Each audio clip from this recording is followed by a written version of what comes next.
महेश्वर गुरुर् साक्षात् परं ब्रह्म तस्मै श्री गुरुवे नमः। ध्यानमूलं गुरुर्मूर्ति पूजामूलं गुरुर्पदम् मंत्रमूलं गुरुर्वाक्यं मोक्षमूलं गुरुकृपा। मंत्रं सत्यं पूजनं च सत्यं देव निरञ्जनं गुरुर्वाक्यं सदा सत्यं सत्यमेक परं पदम्। अन्यथां शरणं नास्ति त्वमेव शरणं मम तस्मात् कारुण्यभावेन रक्ष रक्ष महेश्वर। ॐ न पवित्रो वा सर्वावस्थाङ्गतोऽपि वा यस्मेद पुण्डरीकाक्षां सभायाभ्यन्तरः शुचि आचम प्राणायाम गंगा जल में स्थित पी जाइए। माधवा नम केशवाय नम नारायणाय नमः। ओम अस्तो प्रक्षालय ओम ऋषिकेशाय नमः। ओम ऋषिकेशाय नमः। पृथ्वी का स्पर्श भूमि का। ओम पृथ्वी त्वया दता लोका देवी त्वं विष्णुनां ददां पंचधारे मां देवी पवित्रं कुरु चासनम्। ओम रां पृथिव्यै नमः श्री आधार शक्ति नमो नमः। बस जी। अरे भले मैं तू जहाँ भी नौकरी करता है लेट हो रहा है, थोड़ा 5 मिनट पहले आ जा। 5 मिनट पहले आकर के मंदिर में जा, भगवान शिव को जल चढ़ा। मंदिर में जल की भी व्यवस्था है, सबकी व्यवस्था है जी। जल चढ़ा, ठाकुर जी को सभी देवताओं को नमन करो। नमन करने के बाद फिर वहाँ पंडित जी बैठे होते हैं, वो बेचारे चरणामृत प्रसाद दे रहे होते हैं। वहाँ से फिर चरणामृत प्रसाद लो। चरणामृत प्रसाद जब लेते हैं तो पंडित जी क्या बोलते हैं जब प्रसाद देते हैं? अकाल मृत्यु हरणम सर्वव्याधि विनाशनम विष्णु चरणोद्गम पीत्वा पुनर्जन्म न विद्यते।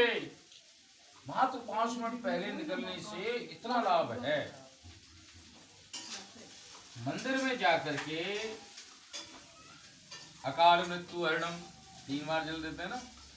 मंदिर में जो जाकर के नित्यपति ठाकुर जी का जो दर्शन करता है, चरणामृत का पान करता है, उसकी कभी अकाल मृत्यु नहीं हो सकती। सर्वव्याधि विनाशनम, सर्वव्याधि जितनी भी व्याधियां हैं ये जो लगी हुई हैं सबका विनाश होता है, अंत होता है। सर्वव्याधि विनाशनम। और विष्णु चरणोद्गम पीत्वा, वो जो जल जो होता है वो पंडित जी शालिग्राम जी को स्नान करा करके, गोपाल जी को स्नान करा करके, तुलसी निर्मित जल होता है, गंगा जल मिश्रित होता है उसमें। वस्तु देखा जाए तो माँ गंगा का प्रादुर्भाव इन्हीं के चरणों से तो हुआ है। तो वो विष्णु चरणोद्गम पुनर्जन्म न नित्य प्रति जाकर के पान करता है, उसकी कभी अकाल मृत्यु नहीं हो सकती। और पुण्ड्रपि जन्मम पुण्ड्रपि मरणम आवागमन के चक्कर से मुक्त हो जाता है मात्र 5 मिनट पहले आने से। गब्बू गंदी बात इतना समय किसके पास नहीं करो बोलो इतना समय नहीं है, मारेंगे आपको। अच्छा कहीं पार्टी हो रही हो तो 5-6 घंटे बड़े आराम से सुगमता पूर्वक भी जाते हैं भगत जी। लेकिन जहाँ ठाकुर जी का कोई कथा हो रही हो, सत्संग हो रहा हो, भजन संकीर्तन इत्यादि हो रहा हो तो महाराज 1 घंटा भी बैठना बड़ा दुश्वार हो जाता है ना। ये बड़ी विडम्बना वाली बात है। थिएटर में जाकर के हम फैमिली के साथ 4 घंटे बड़े सुगमता पूर्वक हमें महसूस ही नहीं होंगे। और कहीं सत्संग में बैठे हों तो फिर यूँ लगता है कि अब चलना चाहिए, बहुत ज्यादा हो गया। 1 घंटा बैठना भी मुश्किल हो जाता है। तो नारद जी ने कहा कि प्रभु कोई छोटा सा समाधान बताएं जिसको सब कर सकें। यहाँ पे बैठ के बना वीडियो, यहाँ पे बैठ जहाँ मैं बैठी हूँ, रुको भी। तो भगवान कार्य होता है, ऐसे पकड़ लो नहीं ऐसे। तो फिर नारद जी ने पूछा कि प्रभु इस व्रत का क्या फल है, इसको कब करना चाहिए। और सबसे पहले यह व्रत किसने आरंभ किया, कैसे आरंभ हुआ, वह सब मुझे बताएं। तो भगवान बोले, हे नारद, दुख शोक दूर करने वाला, धन बढ़ाने वाला, सौभाग्य और संतान का दाता, सर्वर्थ विजय दिलाने वाला व्रत मनुष्य किसी भी दिन कर सकता है। ऐसा नहीं है कि हाँ जी हम तो पूर्णमास करेंगे, नहीं जी साहब हम तो संक्रांति को ही कराएंगे। कराओ, अच्छी बात है, लेकिन व्रत कभी भी किया जा सकता है, बशर्ते सायकाल धर्म रख। सत्यनारायण की पूजा विशेषतः सायकाल में ही करनी चाहिए। वो इसलिए बताइए सायकाल में भगत जी की इस बहाने सुबह से शाम तक व्यक्ति व्रत रख लेता है कि जी पूजा करने के बाद ही कुछ खाएंगे, तो व्रत भी हो जाता है, सारा दिन भगवान नारायण के स्मरण में व्यतीत हो जाता है, उनके चिंतन में, और शाम को फिर कथा श्रवण करें खाने। हाँ, इसीलिए सुबह से शाम तक व्रत रखते हैं, तो फिर कथा श्रवण करें और कथा श्रवण करने के पश्चात कीर्तन आदि करें और फिर प्रसाद लेकर के स्वजन अपने अपने घर जाएं। संभव हो तो भगवान कहते हैं कि हे नारद जी, यदि ऐसे व्रत पूजन करने वाले मनुष्य की मनोकामना अवश्य पूर्ण होती है। कलयुग में विशेष रूप से ये छोटा सा उपाय इस पृथ्वी पर सुलभ है।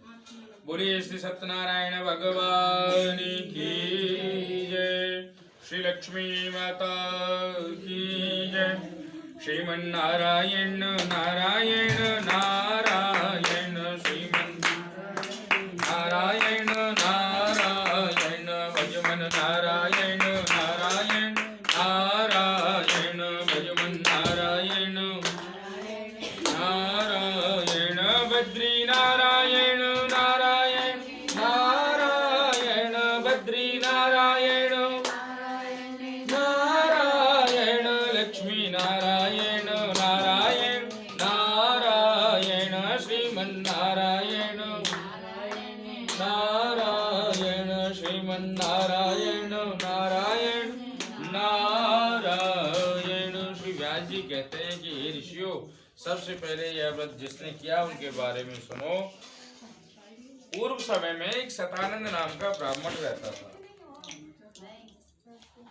तो वो नित्य दुखी रहकर के पृथ्वी पर विचरण करता रहता था, भिक्षा मांगा करता था, और जो भी कुछ इसको भिक्षा में मिल जाता था उससे ही अपनी जीविका चलाता था। बड़ा ही दरिद्र ब्राह्मण। दरिद्र किसको कहते हैं जी? नहीं ना, दरिद्र उसको कहते हैं जिसको धन की इच्छा है और धन नहीं है उसके पास। अब सुदामा जी को बहुत से लोग दरिद्र कहते हैं, गलत बात है। सुदामा जी दरिद्र नहीं थे, उनको धन की इच्छा थी नहीं, कभी थी नहीं। और आजकल जैसे भजन चल गए साहब, वही सब चल रहा है, अपना विवेक लगाती ही नहीं। सुदामा जी दरिद्र नहीं थे, सुदामा जी को धन की कभी इच्छा थी नहीं। दरिद्र व्यक्ति वो है जो जिसको धन की कामना है और धन उसके पास नहीं है, वो दरिद्र। सुदामा जी के पास तो वो धन था जो किसी बिल्ले के पास ही होता है? तो ये जो व्यक्ति थे, ये सतानंद नाम के, ये बहुत गरीब थे। घर में खाने के लिए अन्न का दाना भी नहीं, तो फिर बेचारे घर घर जाना, घर घर जाते थे, भिक्षा मांगते थे, जो भी भिक्षा में मिल जाता था उससे अपनी जीविका चलाते थे। तो एक दिन ब्राह्मण को चाहने वाले भगवान को इसके ऊपर दया क्यों आई? भगवान नारायण को ब्राह्मण बहुत प्रिय है। ब्राह्मण मुखमासीत बाहु राजन्य कृता है, पुरु तदस्य जद वैश्य पद्भाग्नि शूद्रो जायेता। बशर्ते ब्राह्मण होना चाहिए। भगवान कहते हैं ब्राह्मण मेरा मुख है। तो जब इस ब्राह्मण की ऐसी स्थिति देखी तो ठाकुर जी से रहा नहीं गया। भगवान नारायण ने स्वयं ही बूढ़े ब्राह्मण का वेश धारण किया, इसके पास आए और बोले कि हे ब्राह्मण देव, तुम नित्य दुखी रहकर के पृथ्वी पर विचरण करते रहते हो, क्या कारण है मुझे बताइए। तो वह ब्राह्मण बोला कि प्रभु मैं अत्यंत निर्धन ब्राह्मण हूँ और घर घर जाकर के भिक्षा मांगा करता हूँ। यदि कोई ऐसा उपाय, कुछ ऐसा समाधान हो जिससे मेरी ये दरिद्रता दूर हो जाए, महालक्ष्मी जी की कृपा मेरे ऊपर हो जाए, तो कृपया करके आप मुझे बताएं। तो वृद्ध ब्राह्मण बनकर आए भगवान बोले, हे विप्र, तुम सत्यनारायण भगवान का पूजन किया करो, उनका उत्तम व्रत करना आरंभ कर दो। उनका व्रत पूजन करने से मनुष्यों के सब दुख दूर हो जाता है। तो सत्य व्रत का विधान ठीक करे बतला कर वृद्ध ब्राह्मण बनकर आए भगवान अंतर ध्यान हो गए। अब तो निर्धन ब्राह्मण अपने घर पर आया और घर पर आकर के मन ही मन विचार करने लगा कि मैं बूढ़े ब्राह्मण द्वारा बताया गया व्रत करूंगा। इसी विचार के कारण उसे रात्रि में नींद नहीं आई। नींद क्यों नहीं आई उसे? मन में तो ये संकल्प ले लिया उस बेचारे ने कि मैंने सुबह सत्यनारायण भगवान का व्रत करना है, लेकिन बेचारा करे कहाँ से भगत जी हैं? घर में तो खाने के लिए अन्न का दाना भी नहीं, कहाँ से फल लाए, कहाँ से बेसन के लड्डू लाए, कहाँ से सामग्री उपलब्ध करे बेचारा। और मन में ये भाव कि मैंने सुबह व्रत करना। तो ऐसे तैसे रात व्यतीत हुई, प्रातः काल हुआ, नित्य क्रिया से फ्री हुआ, एक ही काम भिक्षा मांगने के लिए चल दिया। तो इस दिन भगवान नारायण की इसके ऊपर बड़ी विशेष कृपा हुई। देखो कोई भी काम है, पहले ये सतानंद नाम का ब्राह्मण भिक्षा मांगने पहले भी जाता था, लेकिन केवल अपने लिए। इस बार इससे हमें जो ज्ञान प्राप्त होता है, इस बार इसने अपने कर्म को धर्म से जोड़ दिया है कि मैंने भगवान सत्यनारायण का कथा करवानी है, पूजन करना है, मैंने व्रत रखना है। इस भाव से ये भिक्षा मांगने के लिए गया। तो मैं भी यहाँ ये एक बात कहता हूँ कि यदि कोई भी कार्य मनुष्य आरंभ करे तो सर्वप्रथम अपने इष्ट आराध्य देव को आगे रख करके उनको नमन करके बड़ों का आशीर्वाद साथ में लेकर के चले, तो ऐसा प्राप्त ना हो, निश्चय ही वो फलीभूत होता है, वह कार्य सिद्ध होना ही होना है, क्योंकि इष्ट कभी अनिष्ट है। लेकिन हम भूल जाते, और दिन अपने लिए भिक्षा मांगने जाता था। आज इसके मन में विचार आया कि मैंने श्री सत्यनारायण भगवान का व्रत करना है, भिक्षा मांगने के लिए गया। तो भगवान नारायण की भी इसके ऊपर बड़ी विशेष कृपा हुई। टकरा गए कोई सेठ जी कि रोज रोज आता रहता है भिक्षा मांगने के लिए, लो कम से कम इतना तो कर ही देंगे, एक आध महीना बैठ करके जो है एक आनंद कर दिए।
नीचे जाएगा।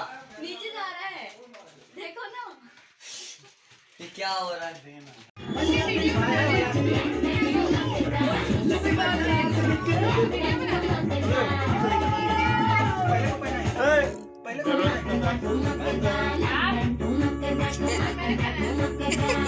एनिवर्सरी लो यार। चलो पास कर लो। बता दो। चलो।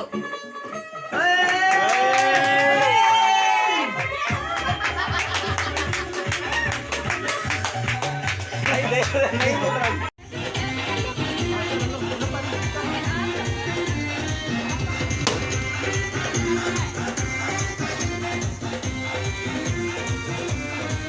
चलो दो।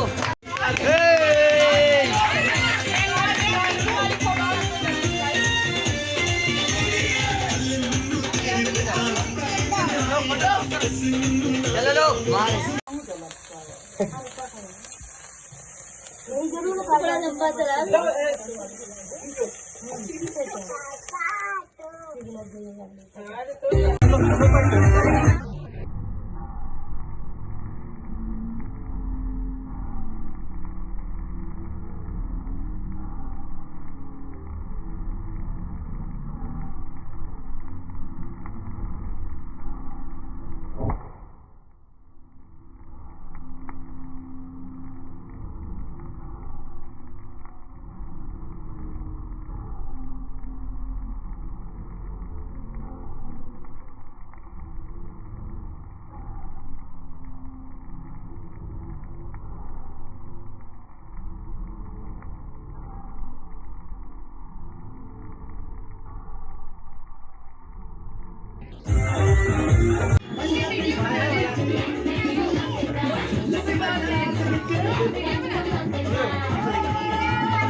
एनिवर्सरी लो यार। चलो पास कर लो। बता दो। चलो।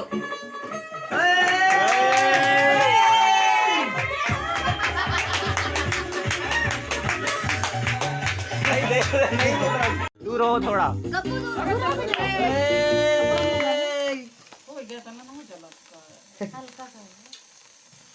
यही जरूर थोड़ा लंबा चला। खींचे तो पिघल जाएगा जल्दी।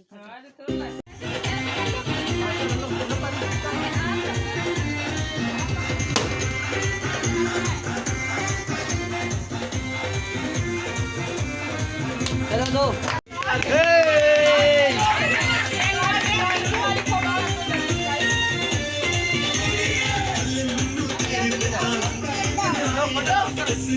चलो लो नहीं, मना कर दी हूँ एक बार। कचरा उठा रही है।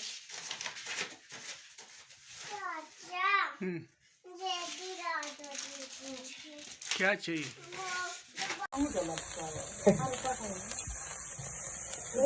थोड़ा लंबा चला। चलो।